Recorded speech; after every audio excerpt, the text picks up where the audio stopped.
उद्यानं ते पुरुष न अव्यानं जीवतुं ते रक्षितातिं कृणोमि आहिरुहेमा इमम् अमृतं सुखं रथम् अथा जिर्वि विदधम् आवरासि. Oh man, elevate yourself. Make progress in your life. Do not descend lower. And that is the reason why we're here today. My brothers, my sisters, children, my fellow souls, all children of one God, namaste. Namaste.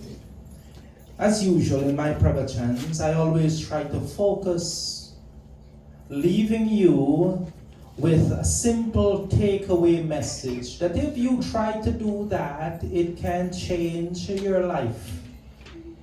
Today, let's talk about becoming the best version of ourselves.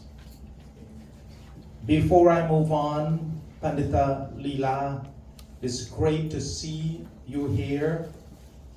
My Bhai Chet, my Behan Ahilya, my Bhai Terry, Behan Sharma, Behan Sati and Usha. Thank you again for joining us in this journey. So, when was the last time you organized your garage or your basement or your house? When was the last time you organized it? What was the strategy? What was the rules you used to organize?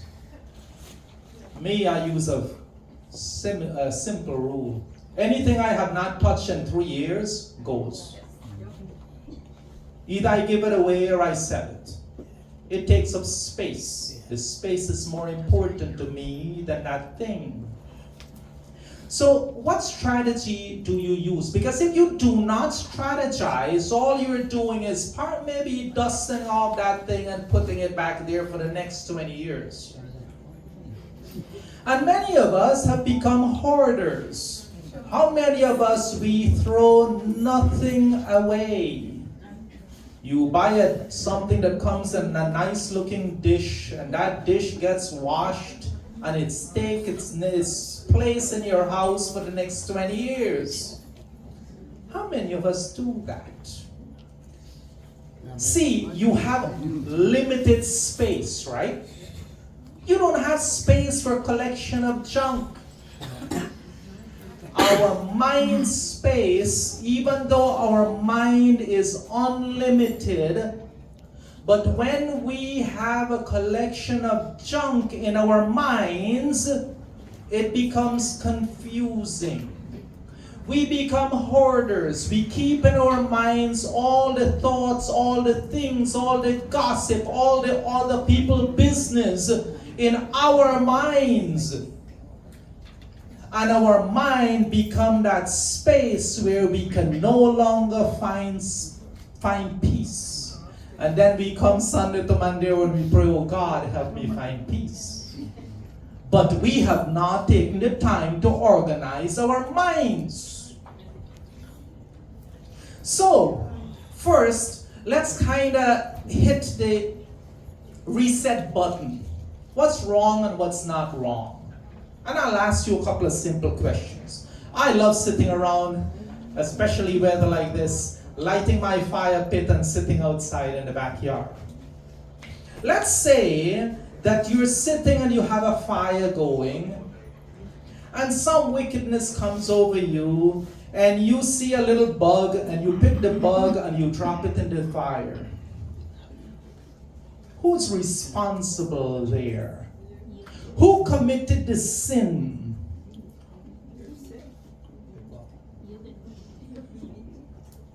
Who is 100% responsible for that? You! Okay. Now let's look at the same scenario a little different. You have a little child with you. You direct the child to pick the bug and drop it in the fire. Same question. Who bears full responsibility for that sin? You, not the child. You do, because you're the one who knows. That child followed direction. Same scenario, let's look at it a little differently. You're sitting around the fire pit. You are an adult. Your father directs you to put the bug into the fire. Even though you know better, you know it's the wrong thing to do, you still kill the hapless insect. Now, who bears responsibility there? You do. Yes, he has committed a sin in his mind of thinking about it and directing you, but you bear full responsibility for your action. So we must understand the responsibility and the consequences of our actions. Now, if it's your mind, who should come into your mind and clean it up? Not the child? No, I might help you understand how. I might help you with some Vedic teachings and directions and how to kind of separate the bad from the good, but ultimately it is your mind. You must take that responsibility to do that. You see, sometimes we understand that people do things at their level of thinking, and sometimes they just do not know better. But when you know better, you must do better. Bhagavad Gita. Anubandam kshayam hinsam anapeksha cha paurusham mohat arabhate karma yattat tamasam uchyate. Sri Krishna explains that the intellect of those who lives covered in tamoguna is covered by fog, by ignorance. They live and they're unconcerned with what right and what is wrong. They disregard consequences of their own action. And I'll ask you this question, and please, I'm not trying to make anyone feel guilty, but how many times something bad happened to you and you think, could this be of something that I had done or thought, and this is the consequence? No, we do not do that. Why? Because we don't want to make ourselves feel guilty. But we should be thinking like this. And only then the realization becomes cemented in our own heads that yes, what I'm doing today is literally creating our tomorrows. And when we fully understand that, then we try to make adjustments on what we do today.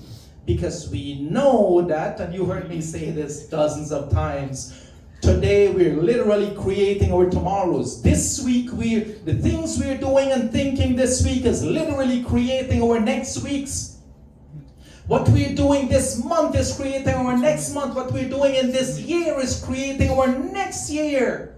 And what we're doing in this lifetime is creating our next lifetime. I talked to a brother of mine with drinking problems.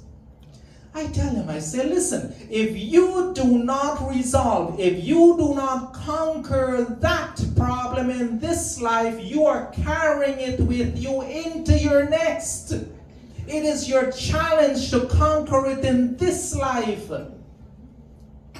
See how we think. Consequences and rewards. So, here's my other question. If you pay me to kill something so you could eat it, how much responsibility is mine and how much is yours? Do you bear any responsibility? Yes. Yes, you do. Because if you did not desire it, you would not have paid. And plus, you got to understand the concept of karma. Last time I was here, what did we talk about? If you pay me to do an effort, you're paying with your hard-earned money, you reap the consequences of that. That is your karma.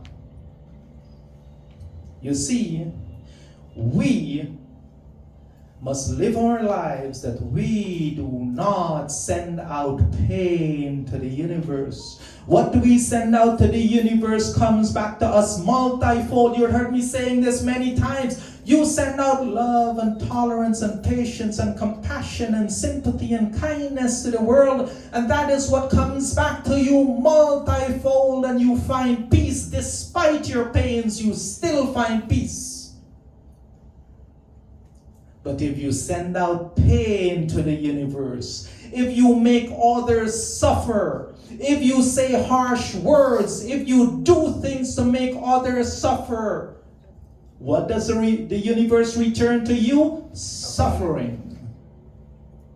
If you send out hate to others, you can't expect others to love you. If you gossip nasty things about others, you can't expect others to love you and respect you. Karma. The universe is very precise in how it returns things to you. We must understand that. But we also must understand that different levels of thinking. I was telling my Devanan this morning. And again, I've said much of this before. Our quick run to judgment. Somebody does something and we judge them. Oh, they're so stupid.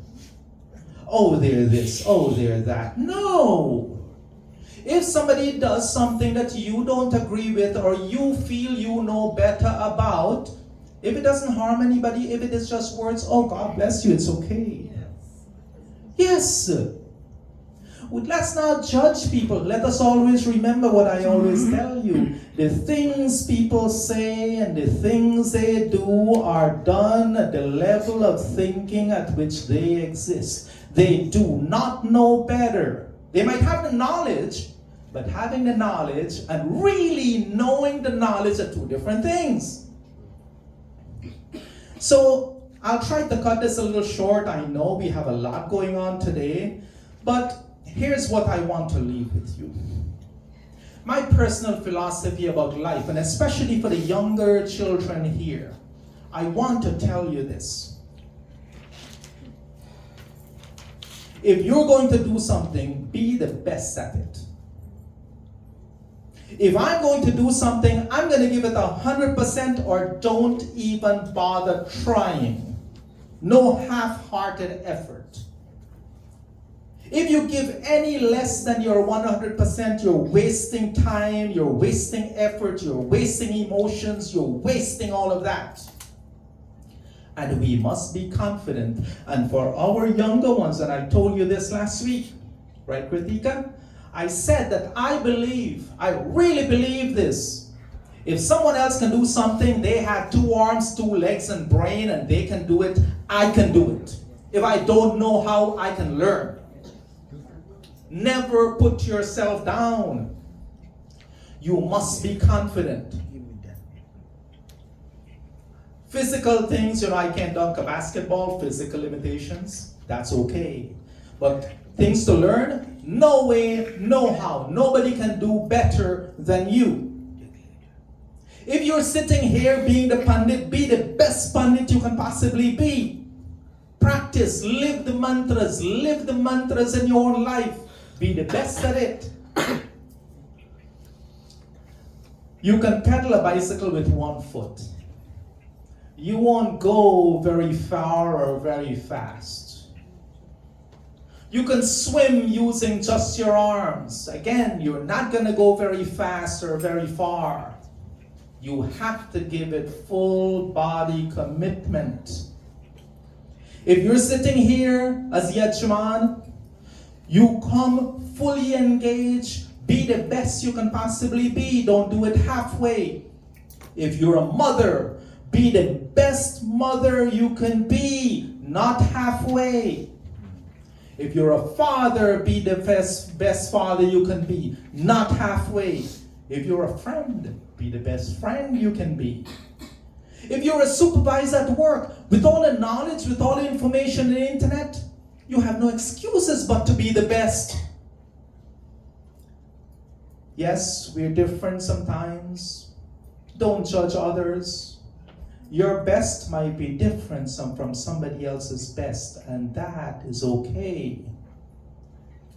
Albert Einstein, who knows this, he says that if you judge a fish by its ability to climb a tree, it will live its whole life believing it is stupid.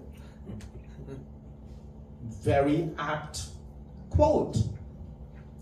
If you compare yourself to someone who's wiser and knows more than you will feel silly. If you compare yourself to someone who is less smart than you or didn't go so far in school, you'll feel smart.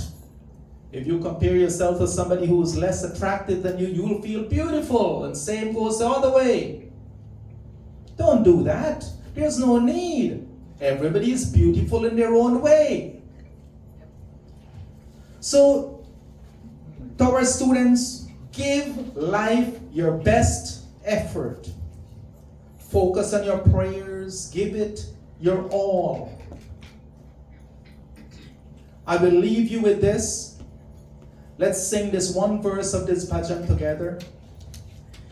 Dil mera to yah kahta hai, tu man mandir mein rehta hai, din raat bhatakta raha, main dar mara, duniya mein ek sahara, हे जगत पिता भगवान, हमें दो ज्ञान, तू ईश्वर प्यारा, दुनिया में एक सहारा.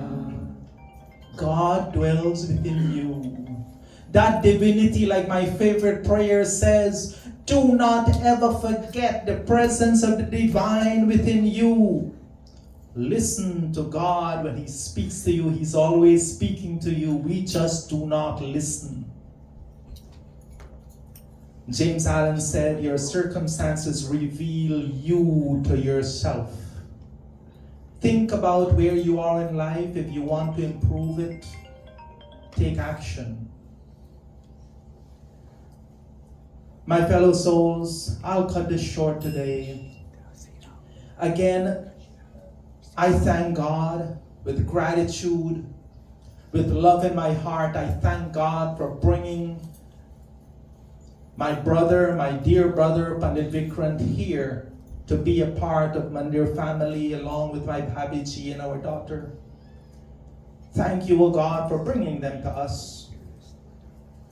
And my fellow souls, just as you can't go far pedaling a bicycle with one leg, just as you can swim fast just using your arms, you cannot reach peace and bliss with a half-hearted effort. Spirituality demands your whole being, mind, body, and soul. I thank all of you for being kind and patient with me today.